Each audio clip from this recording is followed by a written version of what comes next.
Hello दोस्तों, welcome to my channel smart study.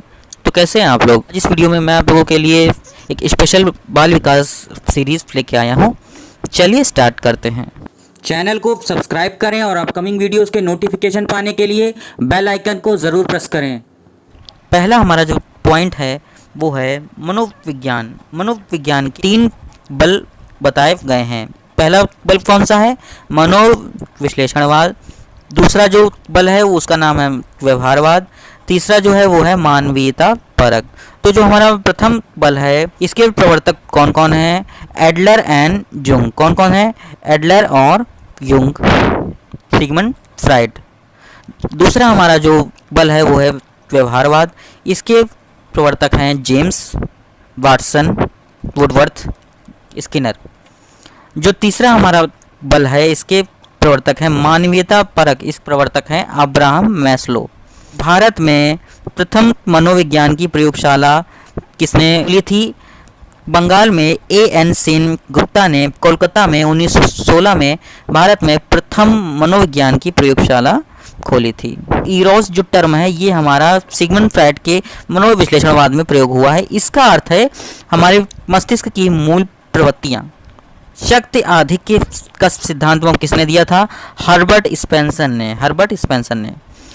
फिर है हमारा सत्य, प्राचीन और संकाय, ये तीनों नाम से जो प्रसिद्ध है इसका सिद्धांत किसने दिया था? रीड महोदय ने। सृजनशीलता का मापन पहली बार में किसने किया? टॉरेंस ने। उनके परीक्षण का नाम क्या था? TTCT। ये उनके सृजनशीलता के प्रवर्तक थे टॉरेंस, और इन्होंने सृजनशीलता मापन पहली बार में किया था। आई एंड मी, ये सिद्धांत किसने दिया था? मीड ने, और एक सिद्धांत है। सामूहिक प्रतिनिधित्व का सिद्धांत किसने दिया था? दूरबीन ने। अनुभवजन्य का सिद्धांत किसने दिया था? कार्ल रोजर्स ने। उसके बाद में हमारे जो मनोविज्ञान में जैसे जैसे समय बीतता गया, जैसे जैसे में खोजें होती गई, वैसे वैसे जो साइकोलॉजी का जो कॉन्सेप्ट है वो चेंज होता रहा। देखिए, सबसे पहले जो मनोविज्ञान था इसको आत्मा का विज्ञान माना गया था, और इसके प्रवर्तक कौन थे? प्लेटो, अरस्तु और डेकार्टे। फिर उसके कुछ समय बाद अगली शताब्दी में मनोविज्ञान को मन और मस्तिष्क का विज्ञान माना गया। इसके प्रवर्तक थे पॉम्पोनोजी। फिर उसके पश्चात मनोविज्ञान को चेतना का विज्ञान कहा जाने लगा, और इसके प्रवर्तक कौन थे? विलियम वुंडेट, टिंचर, जेम्स, ये सारे थे। और जो इस समय हमारा जो इस काल में जो आजकल हमारा मनोविज्ञान की परिभाषा है उसके अनुसार मनोविज्ञान जो है वो व्यवहार का विज्ञान है। और इसके जो प्रवर्तक कौन है? Watson, Woodworth, McDougall, Skinner, Thorndike, ये सारे जो वैज्ञानिक हैं मनोवैज्ञानिक, ये सारे मनोविज्ञान को व्यवहार का विज्ञान मानते हैं। बुद्धि का और खा का सिद्धांत किसने दिया? हैब ने। समाज मिति का सिद्धांत किसने दिया? J.L. मोर्नो ने। ये बहुत इंपॉर्टेंट है। फिर हमारा आता है जो मोस्ट इंपॉर्टेंट जो टर्म है वो है व्यक्तित्व वर्गीकरण। 3 प्रकार के वर्गीकरण किए गए हैं। पहला जो वर्गीकरण है वो शारीरिक संरचना के आधार पे है। इसमें 2 वैज्ञानिकों ने शारीरिक संरचना के आधार पे व्यक्तित्व का वर्गीकरण किया है।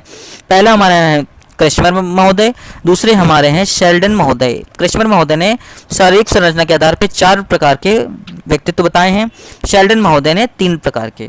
दूसरा हमारा जो वर्गीकरण है वो है समाजशास्त्रीय वर्गीकरण। इसके आधार पे स्प्रेंगर ने 6 प्रकार के व्यक्तित्व बताए हैं। तीसरा हमारा है मनोविज्ञान के आधार पे 3 प्रकार के जो हैं वो व्यक्तित्व के वर्गीकरण बताए हैं। इसके प्रवर्तक हैं युंग। इन्होंने अंतर्मुखी, बहिर्मुखी और उभयमुखी ये 3 बताए हैं। संवेगात्मक विकास का सिद्धांत किसने दिया था? गॉलमैन ने।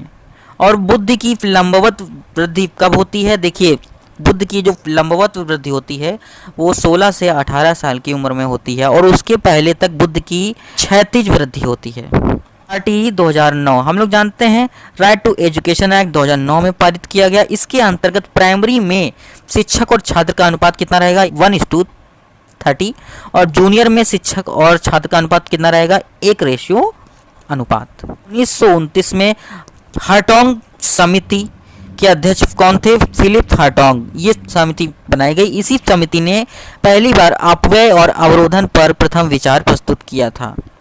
1944 में सार्जेंट आयोग का निर्माण हुआ। आयोग ने 11 वर्ष तक फ्री शिक्षा देने का विचार सबके समक्ष रखा। यूनिवर्सिटी ग्रांट कमीशन, विश्वविद्यालय अनुदान आयोग, ये कब निर्मित हुआ? 1953 में। 1968 में प्रथम बार शिक्षा नीति हमारी लागू की गई, परंतु वह अपूर्ण रह गई, पूरी तरीके से लागू नहीं हो पाई। और उसी में 10+2+3 का ढांचा पहली बार प्रपोजल किया गया था। सीमेट हमारा कहाँ है? सीमेट हमारा जो है वो प्रयागराज में है और की स्थापना हुई थी 1995 में। 1992 में यशपाल समिति का निर्माण हुआ। छात्रों के बोझ को कम करने के लिए कुछ सुझाव दिए। सभी के लिए शिक्षा सम्मेलन कहाँ हुआ?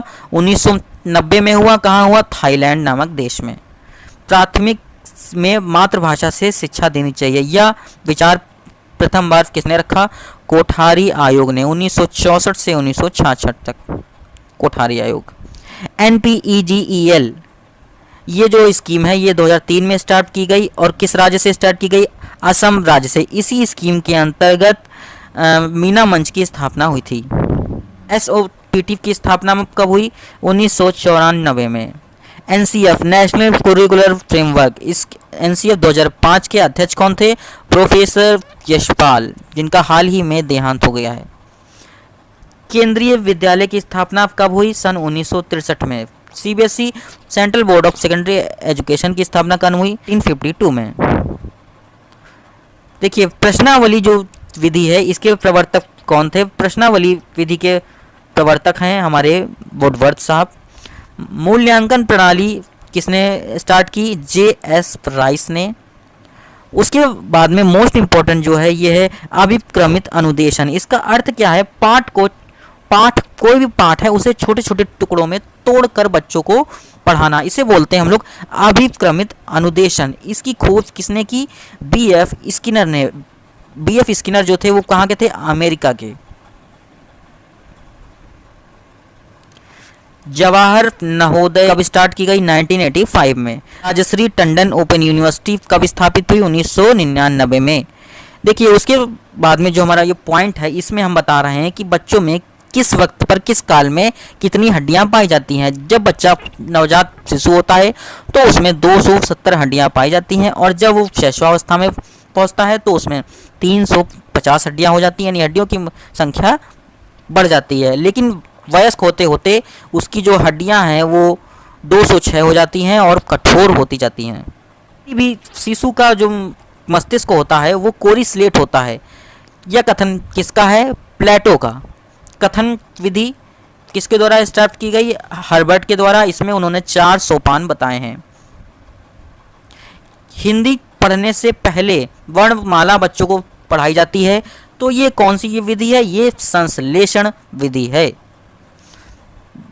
बच्चों को एक पौधे की तरह और शिक्षक को मालिव की तरह किसने कहा?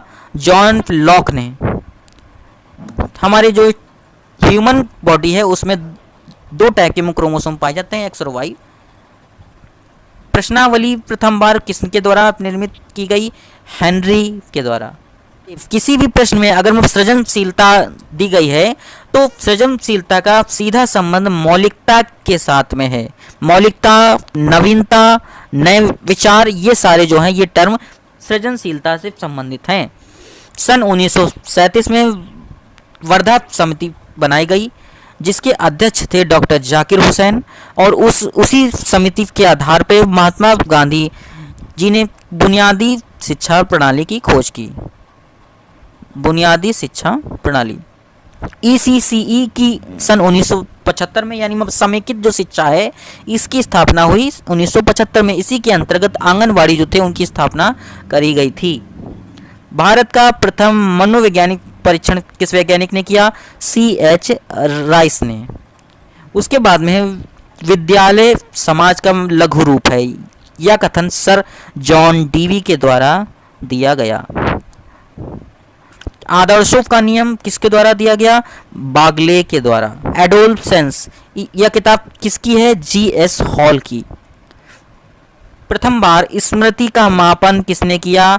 एबिंगहॉस ने। और एबिंगहॉस ने ही निरर्थक शब्दों का यूज प्रथम बार किया था। SH थ्योरी किसके द्वारा दी गई? पेस्टोलॉजी के द्वारा। जीव सिद्धांत किसके द्वारा दिया गया? गोल्डस्टीन के द्वारा। प्रिंसिपल ऑफ साइकोलॉजी ये किताब किसकी थी? इंग्लैंड जेम्स के द्वारा यह किताब लिखी गई। मनोविज्ञान के पितामह किसको कहा जाता है? सर विलियम वंडेट को, क्योंकि इन्होंने ही प्रथम बार लिप्जिग जर्मनी में प्रथम प्रयोगशाला की स्थापना की थी। अमेरिकन विज्ञान, अमेरिकन साइकोलॉजी के फादर में किसको कहा जाता है? जेम्स को। भावात्मक जो पक्ष होता है उसका संबंध किससे होता है? उसका संबंध सीधी तौर पे रुचि और बालक के मनोवृत्तियों पर से होता है। फिर है हमारा भावात्मक एकता समिति की स्थापना कब हुई? सन 1961 में, और इसके अध्यक्ष कौन थे? डॉक्टर संपूर्णानंद। तो दोस्तों ये था हमारा बाल विकास सीरीज का पहला वीडियो, और ये वीडियो अगर आपको अच्छा लगे तो प्लीज़ मेरे चैनल को सब्सक्राइब करें, इस वीडियो को लाइक करें और शेयर करें उन दोस्तों के साथ में जो कि टीचिंग एग्जाम्स की तैयारी कर रहे हैं। Thank you.